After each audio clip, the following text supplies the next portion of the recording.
sexy Jesus, he died for our sins. You gotta believe us. Rock me, sexy Jesus, all night long. Floor energy today. It feels kind of chill. I feel like we've got like an NPR vibe, just like you think NPR sits on the floor? No. Oh, fuck off! No, I mean, they're like so professional. Like Ira Glass. They're so professional. Never once have I imagined just like chilling with their tea on the ground. I'm leaving. I'm no longer part of this podcast. I'm so angry at you right now. You didn't let me finish. I meant because we're actually comfortable because we're not sitting on your fuck ass chairs. Okay, that makes more sense. Oh my god, yeah. I have to leave. I need a ride home. Okay. I'm back. I'm sorry. That really good. I did just like picture like 4 NPR hosts and like an expert like sitting on the ground. That's our next podcast. Cheap floor time. Anyway, hello and welcome to Okay But Listen, A review podcast. I'm Kaitlyn. And I'm Juliana. And this week's episode is about Hamlet 2. I hadn't watched this movie in like quite some time, and it was one where it's not a movie that I watched a billion times in a row, but it's one that I remember liking. So I was curious to see your read, but also I was like kind of interested to see like, oh, will I still like this movie? And I do. You do? I still like it. I had never seen this movie. Yeah, so the plot of this movie, Steve Coogan plays Dana Marches, who he's a failed actor from like a small town. He tried to make it in Hollywood, couldn't make it at all. Moved to Tucson, Arizona. Yes. Sorry, Tucson, Arizona. Possessed by Jackie Nato.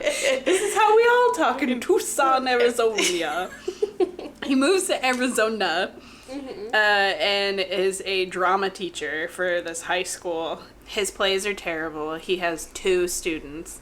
But then suddenly the art programs in the school get canceled. He's got way more kids. They hate it.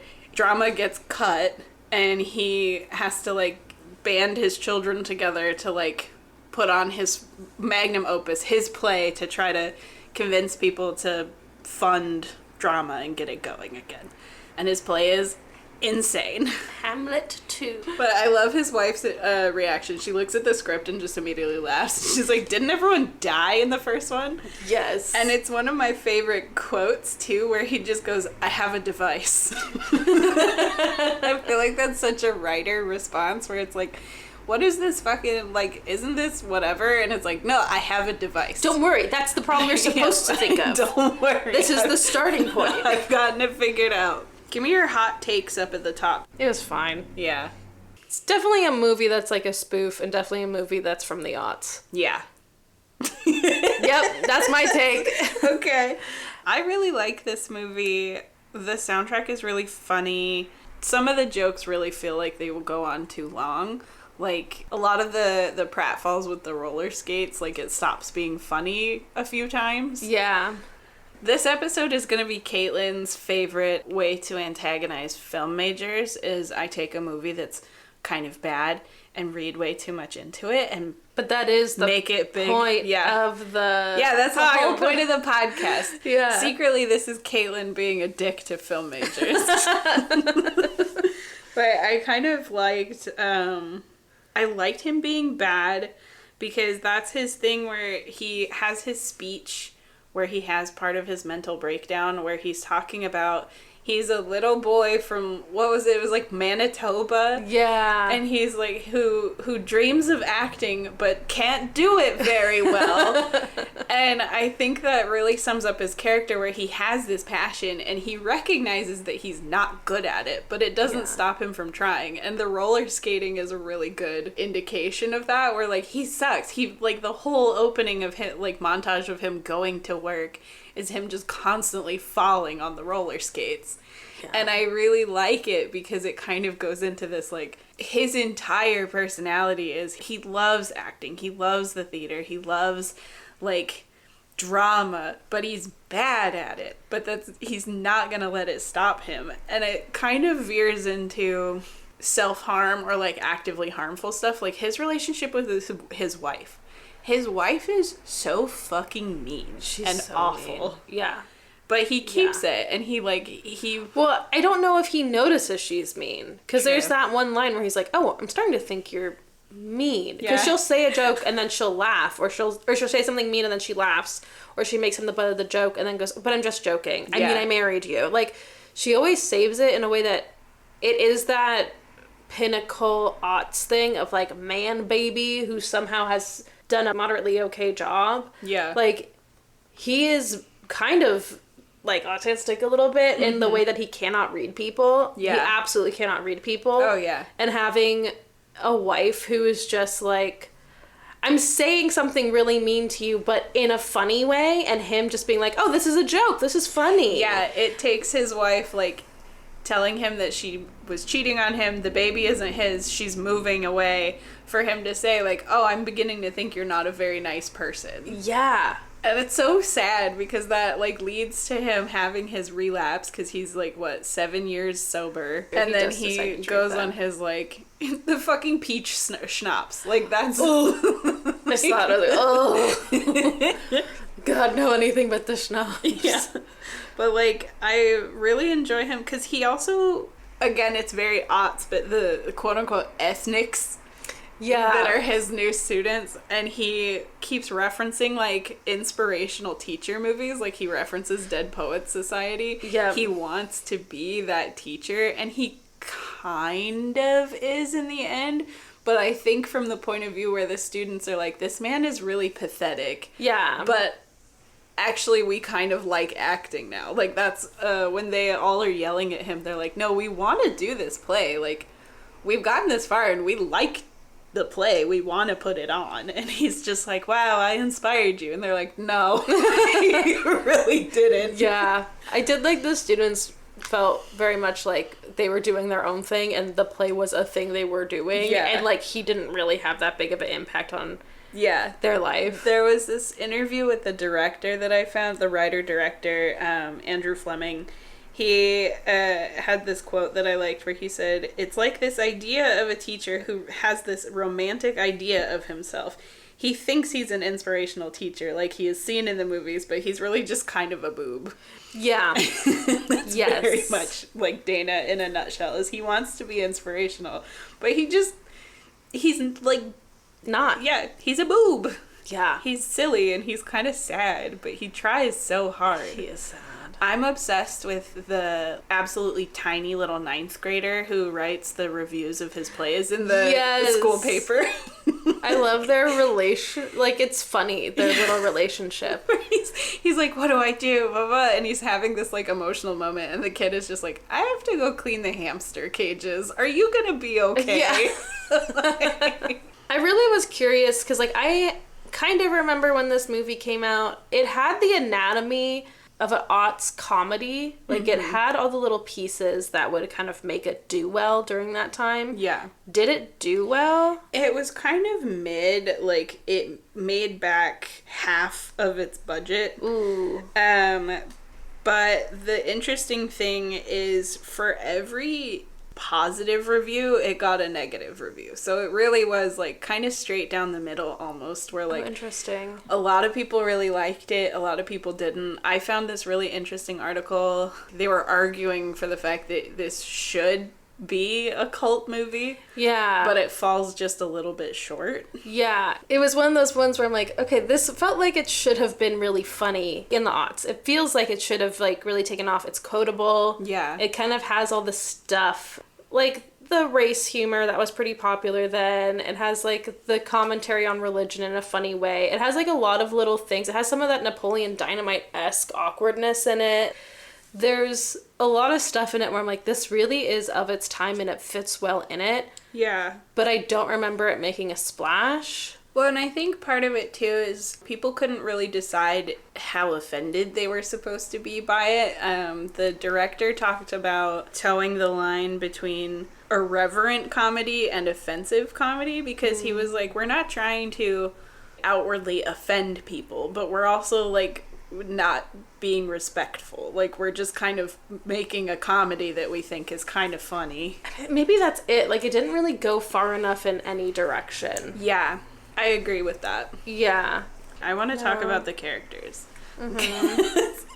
Because going into, like, kind of the racial jokes, you have this really interesting arc where you have the, like, racist humor, but the butt of the joke is the white people being racist. Yeah. Because you have Epiphany, who has her weird arc where she starts out, like, she has that one fucking quote where she's like, I'm just so surprised that one of you people can act.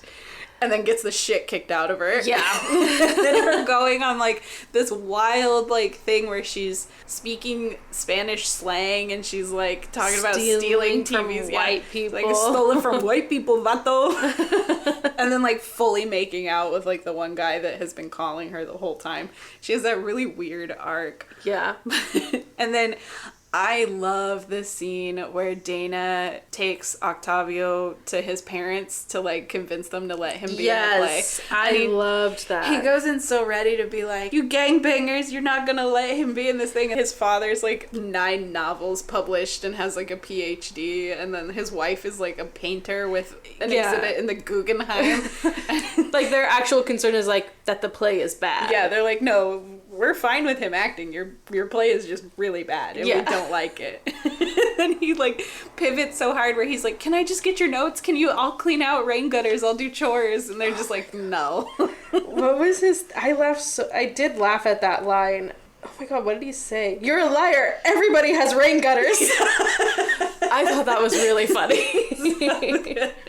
And then that moment, too, where he finally... And I kind of agree with you with the autistic coding and not knowing, like, reading cues. Because the whole time he's calling Octavio Haywood, because he says his name is Haywood Jablomi. Yeah. And so he finally says, your son, Haywood Jablomi. Oh, I just got that. Yeah. They're just like, what the fuck are you talking about? Yeah. I also loved that house. It was gorgeous. It was a beautiful house. One of the other characters that I find really fascinating, and actually the director talks about... So to put a little bit of context in this, the writer and director, Andrew Fleming, is an openly gay filmmaker. Okay. And I find it really interesting because he had an interview with fucking Logo TV. You remember Logo, where that was, like, the gay channel. Oh, yeah. That's where RuPaul was on first. That was where you got, like, Queer as Folk, original... I think the original Queer Eye was on Logo. Yeah. So they had this interview with him. They were asking, they're like, oh, like, what is this, like, a gay movie? Are you gonna do more, like, gay movies? And he has this quote where he's like, he never bought into the idea of, like, oh, if you're gay, you live in the gay neighborhood. All of your work is gay work. He's like, I'm gay and I'm making movies, but, like, and I'll probably make more movies that have gay people in them, but that doesn't mean I'm making gay movies. And so they had a thing where they kind of at one point thought of making Dana gay, or like an effeminate kind of gay character. He said, but the whole thing felt cliche. It kind of felt camp. In the theater, there's a big percentage of gay men, but there are also just as much straight men. And I know straight men in the theater who have that flamboyance. And so they wanted to kind of have him be straight, but have, like, the effeminate, like, flamboyance of someone who's into theater, but is heterosexual. Yeah, I wonder if they had actually steered in that direction, if the movie would have done better. I'm not sure it would have, because I feel like it would have felt... I agree that it would have been too cliche, and I feel like it would have taken away from Rand and his arc. Because I really, as a character, I like Rand. He's like the little... Because he starts off where he gets really uncomfortable with Laertes being... Bi-curious. Bi-curious. And he's like, I don't like this. And they're like... He's like, I don't know, I thought you might feel more comfortable doing it that way. And he's like, this is not about my sexuality. And he's just such an effeminate, like... It's part of his character and part of the joke about his character is that he is absolutely this little flaming, like, flamboyant little gay boy. Yep. And he, like, so obviously has a crush on Dana, and I feel like that kind of that's kind of what his arc is he, like, has this crush. He feels betrayed because he's not the favorite anymore. He feels like he doesn't have the spotlight because suddenly he's not one of 2 people in the drama class. Let's see, I love this quote. I'm just pulling this interview that the director did with Logo had some really fun stuff. Because again, because it was on Logo, they kept talking about, like, him being a gay director and him being gay in Hollywood. And he was like, I'm also just, like, I am a filmmaker. So he had this quote about Rand where he said... I was looking at all the other characters in the movie, and they're all nuts, kind of self-destructive and insane. I think that's the greatest disservice to any group, is to make any minority appear saintly in some way. Let's be an equal opportunity offender. The idea of a film where you're ennobling the gay character because it's the right thing to do politically, I think that's worse than anything. And so I kind of like that it's like, no, he's gay, but, like, we're not elevating him in some way. And I like that quote because he's right. Like, all of these people are kind of insane. Yeah. And they all are, like, strange and sort of in a self-destructive way. Yeah. And I like that a lot. And I really enjoy Rand's arc. I love the speech he gives because he wants to be part of the play at the end. He comes back after his betrayal and he's like, this is, like, the biggest... thing in theater, like, I have to be part of this moment. And he has this little thing where he's like, I started going to therapy 5 days a week, and my therapist, and I was like, 5 days a week? And he's on antidepressants, and he's like, and I'm feeling much better. Yeah, he's like, I'm more comfortable with myself, and I would love to play Laertes as bi-curious, and I just love it. So funny. This is my hot take, and I am no writer, no producer, no whatever. Yeah. If you had combined Dana and Rand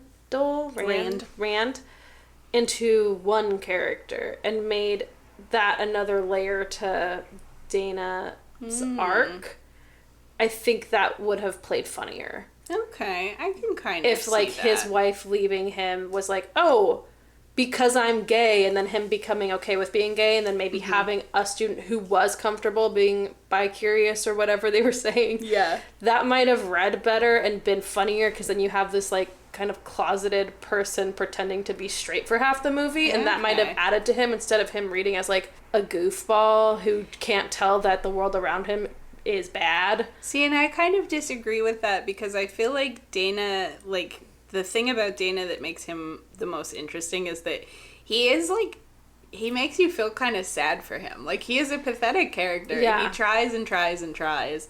And I like his catharsis, even when he makes it big and, like, his play ends up, like, off Broadway.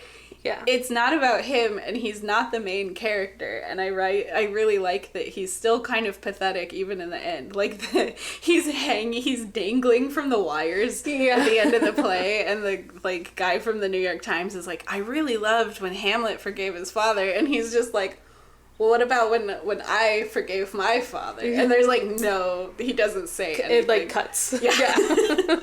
We can't talk about this movie without talking about the play. Yeah. Yes. I, like, really had a hard time trying to figure out, so much of this movie, I was like, is this a spoof? Is this trying to be a spoof? And then even when we got to the musical, I'm like, is this a spoof? Is this trying to be a spoof? Like, because the movie, like I already said, it had elements that felt spoof-like for Dead Poets Society and Freedom Writers. Mm-hmm. You also had a play that they do it feels like a spoof of, like, General Broadway. Yeah. I was like, if I had to, like, list it, it kind of felt like Grace and the producers, Jesus Christ Superstar. Yeah. I don't know. I was like, is this trying to be a direct spoof of something? Is this trying to be its own thing? This movie, like, everything about it falls so in the middle of something that it's, like, hard to place it. Here comes Kaitlyn. It's not that deep, but I brought my fucking shovel, baby. Go. I really like the play because it goes into, even when he's trying to do an original work, it's still not original. Because that's the thing that the little critic kid keeps telling him, is he's like, do something original. All you're doing is, like, adaptations of movies. And, like, that's all of his plays. It's just he takes movies and does reenactments. And, like, all of his references, he, like, bases his stuff off of movies.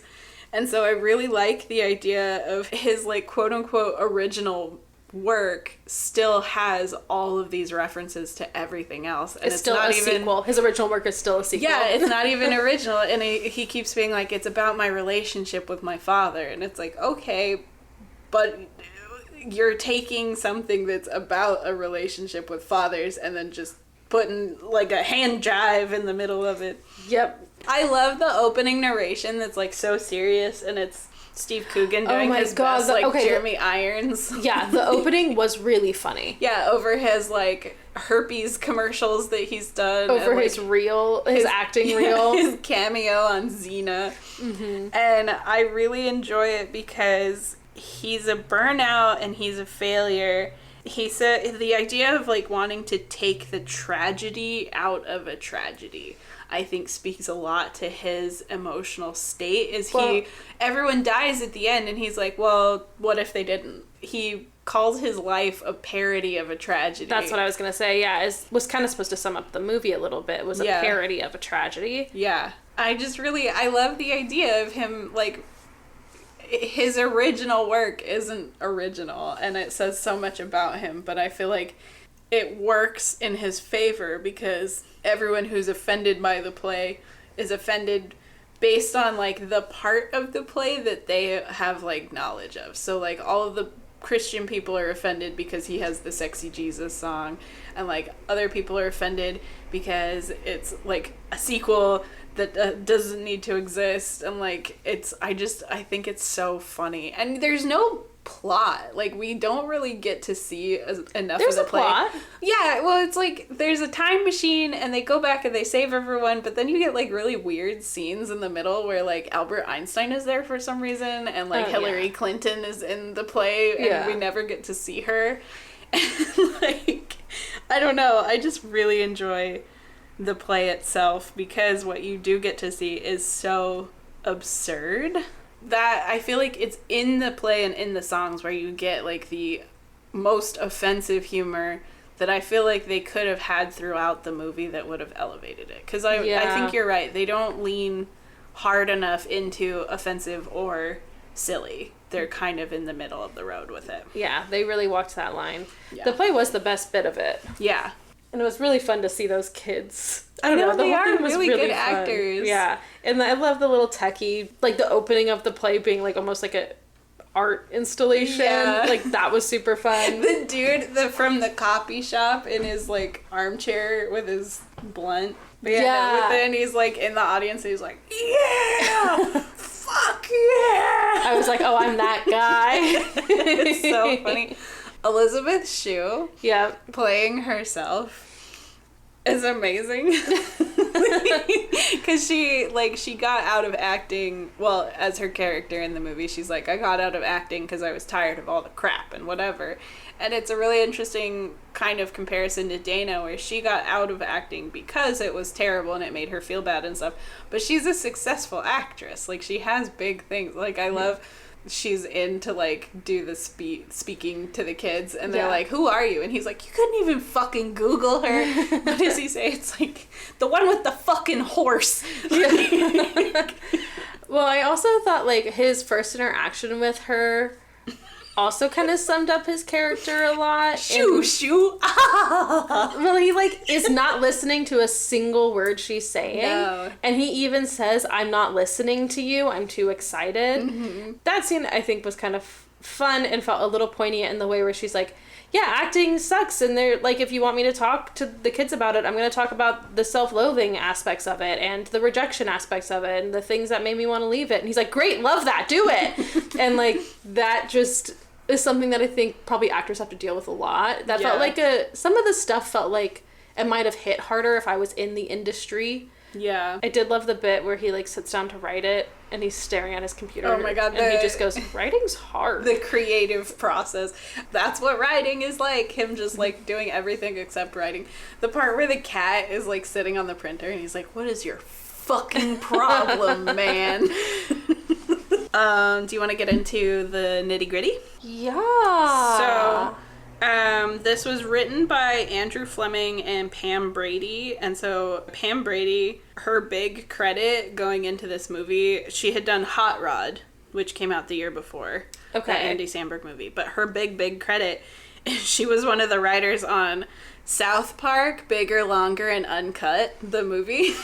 I see it. Yeah. So she can do that kind of cringe humor. Like, yeah. I wish they had done that kind of humor. I think it would have played better. Yeah, I agree. But I feel like with Hot Rod, you kind of see that she can do the offensive, but then she also has, like, the kind of absurdist, like, silly humor. Yeah. Because Hot Rod is weird. And I know that it was mostly written by, like, Lonely Island guys.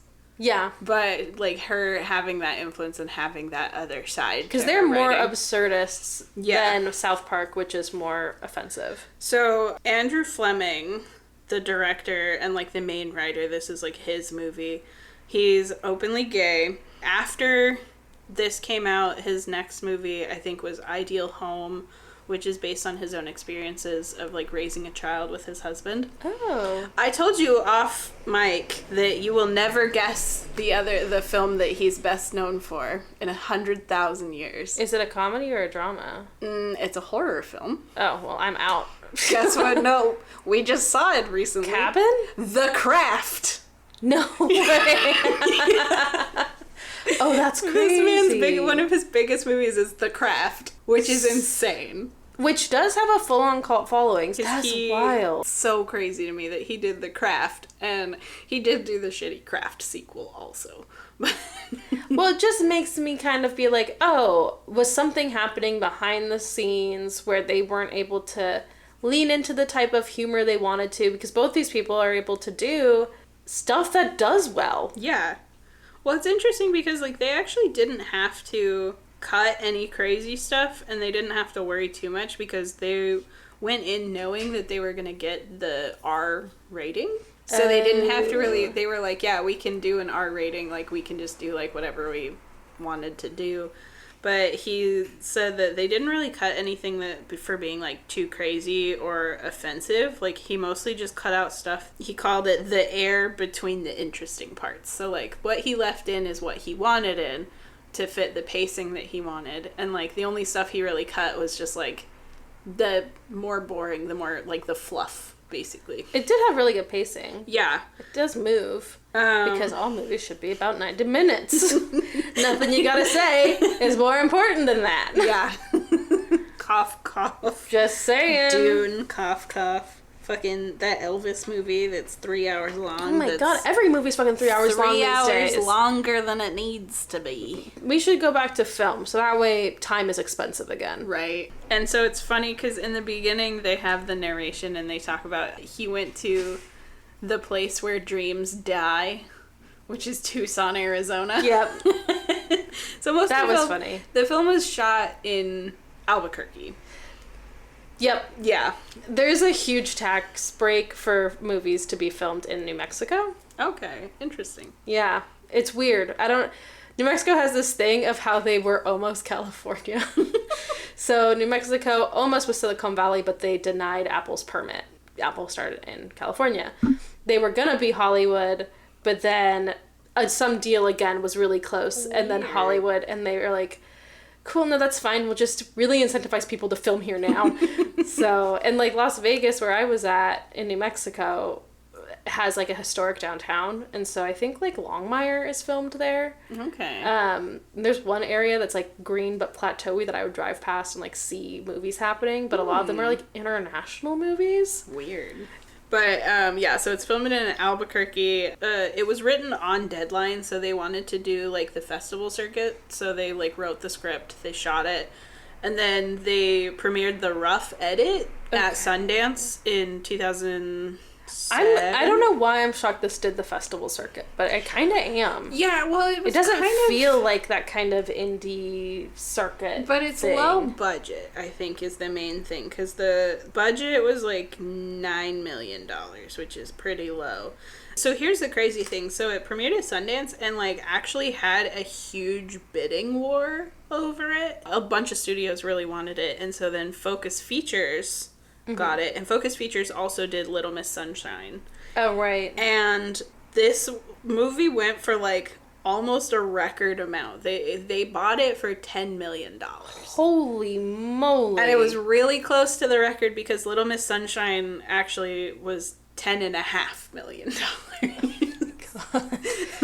Oh, that makes the movie even more disappointing to me. Well, I feel like it fits a niche. Like, have you ever seen Little Miss Sunshine? Yeah. It's funny. Yeah, and but it's also interesting. Like, it's funny and it's interesting, but it's also like not big vibes, and it was like of the moment. Yeah, but I've never heard anyone talk about it again. Oh, what? Oh, I was like, it made a splash. I remember everyone talking about it. Like, my mom watched it. But my mom never watches movies. Yeah, but has anyone talked about it again since? If people are talking about being colorblind, yes.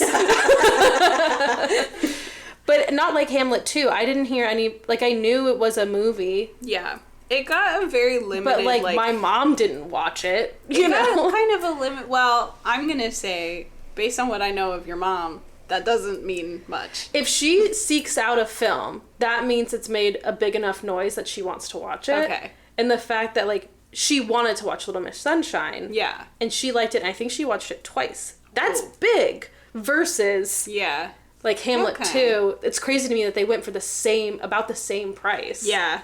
I don't know, it's a weird one. It's a weird one because it really does it didn't do well. It grossed, I think, half of what it cost to make it. Yeah. It has mixed reviews, but there are, like, the good reviews it gets are really, like, Roger Ebert loved this movie. He wrote a really great review of this movie, and it's really weird because you're like, really, Roger, this one? Okay.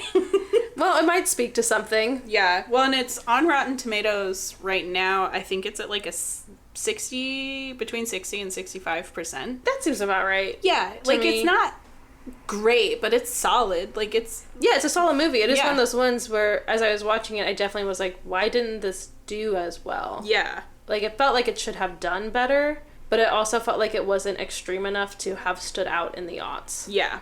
I went on a deep dive. It was hard to find stuff about this movie. I had to do a lot of digging, and it was one of those things where I found a random review, and that review had links to an interview, and that interview had links to another interview. Okay. So it was a lot of, like, digging. Yeah. Because they didn't do a whole lot of press for it. And so maybe that's why it didn't do... Yeah, like you were saying, it didn't make a huge splash. I really liked the interview with Andrew Fleming on Logo, because I've gone on this rant before, and I think John Waters has a really good quote that I can't think of off the top of my head, but it's the idea of, like, if you're a gay creator, does that mean that all of your work is gay? And so, like, there's stuff with this, like, it's made by a gay creator, but you wouldn't put it in, like, the LGBT movies section of the Blockbuster. No. But a lot of the time, I used to get in arguments with my manager at the bookstore about this, where, like, she would put stuff in the LGBT section of the bookstore, but I'd be like, nothing in this book is about being queer. The author is just queer. We could put Those are two different sections. Yeah, we can put a sticker that says by a queer author, but, like, nothing in this book is about being gay. And that's also one of my beefs with the Lavender Library, where, like, they only take stuff that's about being queer, and I'm like, you are cutting out so much work.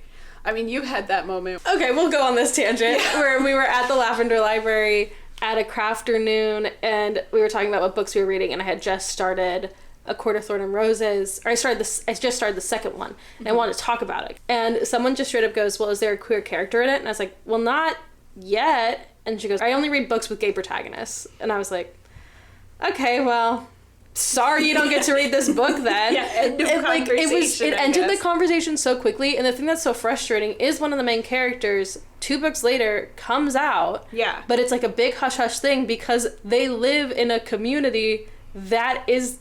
It's not a thing. Yeah. Being gay is not a thing in that world. It was one of those things where I'm like, okay, I guess you don't get to read this great fucking series then. Yeah. Whatever. Something about, well, because it's for Logo, the interview was they kept really asking him questions about, like, gay parts of the movie and, like, gay art. And you could tell that he was kind of, like, by the end of the interview was kind of getting frustrated about it. Like, they asked if he was going to write more gay works. He talks about, like, the idea that, like, oh, is your movie part of gay cinema? Or if you're gay, you should live in the gay neighborhood. And he says, I never bought into that, but in terms of gay characters, yeah, I've written scripts that I've been trying to make that have gay characters as the lead. But he says, I don't know, it's a very small, crazy movie, and I don't know if I'll ever do it. So he picked Tucson as the place where dreams die. Yeah. Because he had done a movie, he had been promoting his movie Threesome, which had, like, gay characters and was very much like a queer film. And while he was promoting it in Tucson, he was doing, like, press junkets, and he, like, it wasn't hostile, but he was saying that it was very clear that him being gay was, like, not normal. And he did not fit in. Like, he said it was, it's a Republican state, it's a segregated city. He also said that he had, like, a close friend of his who was a professor at the university there. So he spent a lot of time there, and it just gave off the vibe of, he's like, I'm not comfortable being here. I don't feel like I'm going to get attacked, but I clearly do not belong in this area. And so I think that's where he kind of, this is me projecting a little bit, but I feel like that's why he wrote the character of Dana the way he did, where it's like, he's not gay, but he's, like, not normal, and it's very clear. Like, the principal is rude to him, and, like, just, he, like, almost flat out says, like, you don't belong here. Drama isn't important. Like, we don't need these programs. Yeah. And the girl, I can't remember her name, but the pretty girl, she has that quote where he's like, why is everyone so interested in drama? And she's like, well, the portable classrooms have asbestos, and they don't care about it enough to, like, fix it or put money towards fixing it, and this was the only, like, elective left. Yeah. I love art that comes out around, like, the death of art. All the way back in 2008, we were facing this thing of, like, the arts being cut from schools. Oh, yeah. Like, that's been going on since I've been forever in school. Yeah.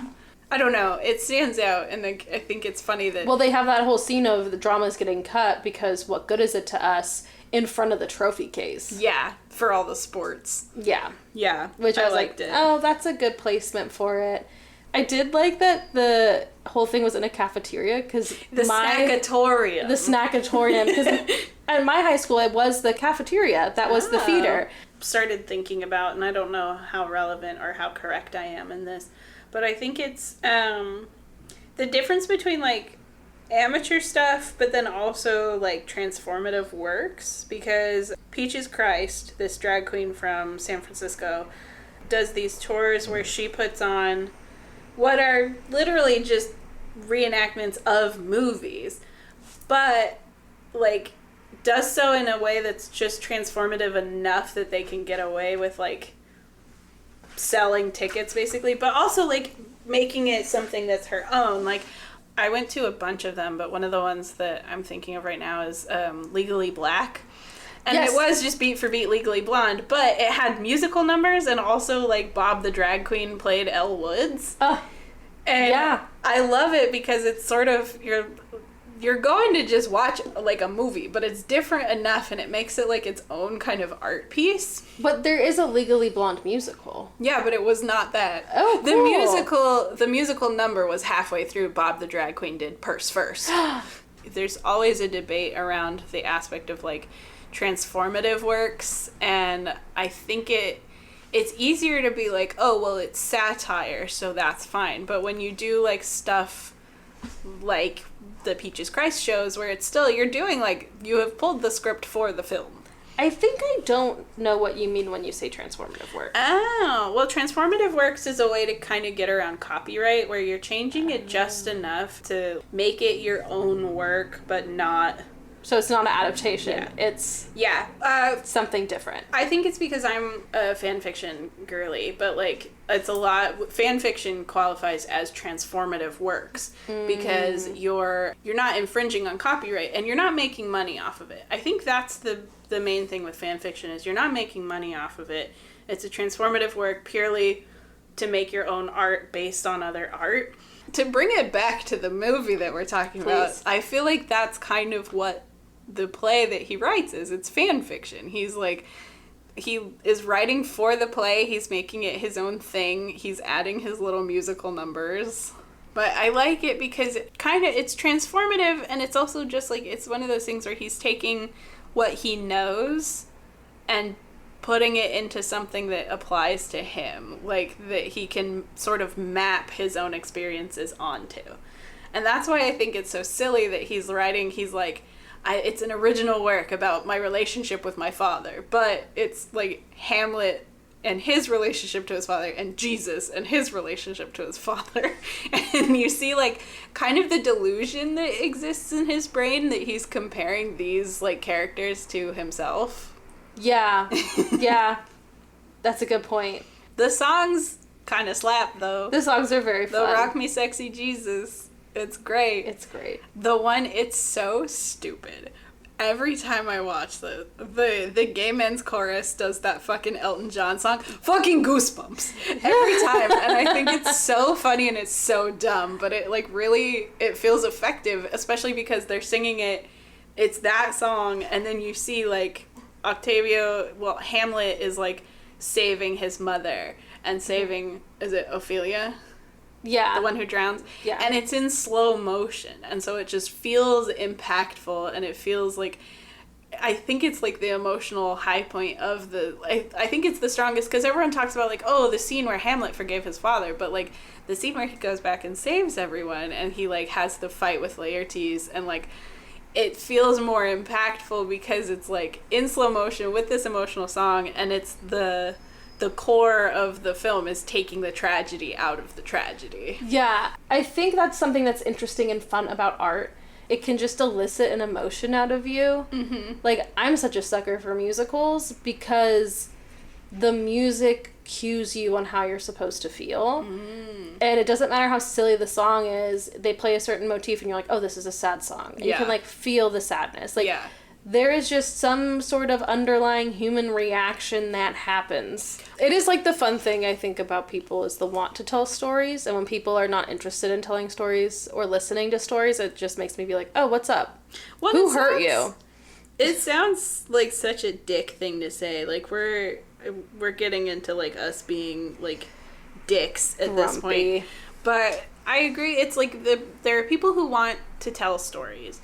And there are people who want to hear stories. And I feel like a big part of it, this is me about to start yelling at clouds, but I think it's the decline of, like, quality of education. Like, you're not learning. It's hard to appreciate something if you don't know how to. Like, I want to like poetry, but I never took any classes on it, and I never, like, I went to public school, so our poetry unit was like, this is what a limerick is. This is how haikus are structured. Yeah. But, like, I was never taught how to appreciate it and how to interpret it. And so that's why I don't really, like, I can't appreciate poetry as much as other people. And I think that's something that, again, ties into this, like, the movie with, like, arts are seen as less valuable, so we're cutting them from schools. And it's like, well, we need these. Like, you get a lot of, like, literacy from them. Yeah. Oh, my God. Fucking critical thinking skills and, like, media literacy. is dying, and it makes me so upset. There's like a rise on stuff on like Twitter and parts of Tumblr where you get these younger people and they're like, I wish they taught us this in English class. And it's like, they did. You just weren't paying attention. Yeah. Like, they did teach this and you weren't listening, or they were trying to teach this, but they didn't have the funding, or the curriculum was shitty. Like, Yep. There's a lot of that. And it leads to a lack of curiosity, I think. Like, you have to be curious about things, and you have to want to learn what makes a story good. And to add on to that, that I think is, like, really fun advice, and I can't remember where I heard it, where it's like, let yourself be dumb. Yeah. Because that then leads to questions, and then you want to learn something. Yeah. Like, the fact that you can always look up an answer, just let yourself be like, no, I don't know the answer to that. Let yourself ponder it, and then figure out where, like, it's, like, because I'm such a person for, like, physical things, like, go find the book on it, go find whatever on it. That way you're, like, adding in something physical instead of being like, oh, who was that actor? And Googling it. Yeah. Or, like, literally just right now, I couldn't think of that movie, so I called my dad. Like, it's just another way of, like, if you let yourself be dumb, it leads you to curiosity. There's, like, a thing where it's talking about bravery, and it's, like, do it scared, but I've seen people be like, well, do it bad. Do it dumb. Like, don't let it stop you. Like, examine why, if something makes you feel a certain way, sit with it for a minute. And figure out why. Yes. I just say, why do I not like this? Why do I feel this way about this? Why is this making me so uncomfortable? Yeah. I'm chronically online. But that's a thing that I really don't like about, I say younger people, I'm not that old, but it's a thing on, like, newer spaces like Twitter and Tumblr. You see a lot of this thing where people will be like, it makes them uncomfortable or they don't like it, and instead of sitting with those thoughts, they justify it by turning it into, like, a morality thing where they're like, this is bad, I don't like it because it's bad and it's morally wrong. Oh, that's exactly what happened in the movie. Yeah. Right? Where they're like, the play is morally wrong because it talks about Jesus in a way that I don't know or understand. Yeah. And then you have the audience member who's like, oh, I get it. Yeah. Jesus does kick the devil in the face. Yeah, and I like it because none of them have seen the movie. And that's the thing, is they have the argument where I think it's the parents are like, well, you can't be in this play, it's offensive. And they're like, how do you know? You haven't even seen it. Yeah. And it's just the idea of like, well, this makes people uncomfortable, so it's bad. And it's morally wrong, and no one should like it. And people who do like it are freaks. Yeah. I love the way the girl explains it, and you can tell that she's thinking deeper about it than Dana is, where they're talking about Rock Me Sexy Jesus, and she's like, no, it's talking about if Jesus came back now, he would have to market himself as a celebrity. And it's like... And then she gave the full plot of Jesus Christ Superstar. And it's so funny, because he's like... You can tell he hadn't actually thought about that, but he makes that comment where he's like, well, that's an oversimplification of it, but yes. Yeah. And I guess I have one other thing I want to say before fully wrapping up. Mm-hmm. First Amendment rights in schools. That's like a very big thing. First Amendment rights in schools has a different level. Uh-huh. So free speech has a different level in schools than it does elsewhere in the world. Interesting. So when you are in school, you have less rights than when you are just a normal citizen. Oh, weird. Isn't that interesting? So you have didn't know that. Less right to privacy, which is like why teachers are like able to go through your lockers and your bags. Mm-hmm. You have other things that are like taken away from you as well, just by being in a school setting for your own safety. So it was interesting to have the ACLU character come out, and part of me is like, no. She's so funny though. Amy Poehler. Like when she's dealing with the firefighters and she's like, your badge is not visible, and you touched my boob when you were trying to wash past me. I can put you away for life. Yeah. She was a funny character. But yeah, it's one of those things that I think is interesting and is not talked about enough, is that your constitutional rights when you are in a school setting are different. Interesting. Mm-hmm. If you look up at the ACLU's website about like First Amendment rights within schools, one of the points they give you is do it off campus because you have more rights. So that's so funny. There you go. Okay, so final wrap up. Any last quotes that you really enjoyed? It was stupid, but it's also theater. Yeah, I liked that. And that's also something I think is important. Make dumb theater and watch dumb theater. And like that Jennifer Coolidge clip that just went viral where it's like, watch bad theater. Yeah. Like, do all of it. My favorite quote is he's having his like meltdown and he like passes out. And they're like, is he acting? And Rand just goes, no, he's not that good. I also wrote that one down. I also really like the one that happens. It's the final line of the movie, where he's like, and that's the gem of life. Like, no matter where you go, it's going to get better because it's not Tucson. Yeah. Everywhere's always going to be better than Tucson. Yeah. I was like, oh, that's so good. What is your final rating? I'm giving this thing a 2. Yeah? Yeah. I give it a 3. So, okay. Yeah, it's a solid flick. It just kind of doesn't hit the way it's supposed to, I feel like. It's really quotable. There were, like, this is one of the few movies that I was just, like, writing down a lot of quotes. But, yeah, I didn't have the want to rewatch it. It was like, okay, yeah, I'm watching a movie that's pretty good. Yeah, there's a reason I rented it on Amazon instead of buying it. Yeah, it's like, fine. And even then I had like Amazon store credit or whatever, so it was actually free. Nice. I give it a 3 stars because I feel like I really liked the interview I read, or the review I read where it was talking about like for every negative review there's a positive review, so I feel like it falls right in the middle where it's like the people who like it hits right, and like there's stuff to like about it. And I like to bring a shovel because it's not that deep, but I'll fucking dig. But yeah, so that's Hamlet 2. Hamlet 2. Our next one is Honey Boy. Yes. The Shia LaBeouf one. Actual cannibal Shia LaBeouf. I've never watched this movie.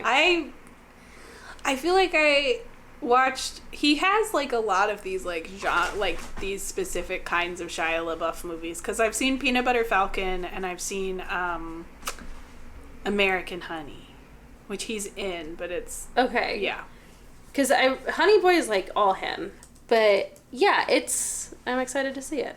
Please come back next week. Yeah, and be sure to follow us on Instagram at OK_but_listen. Is that right? Yeah. Okay, oh my god. Sorry, I started saying it and I was like, is that the email? Yeah. Follow us on Instagram, OK_but_listen. Rate and review us on Spotify or wherever you're listening. Tell your friends. Yeah, recommend us to your friends. We started this as a way to kind of force each other to watch movies, so force your friends to watch movies also. Yeah. So, do it. So yeah, watch Honey Boy and come back next Tuesday. Or don't. I'm not your dad. There you go. Bye. Bye.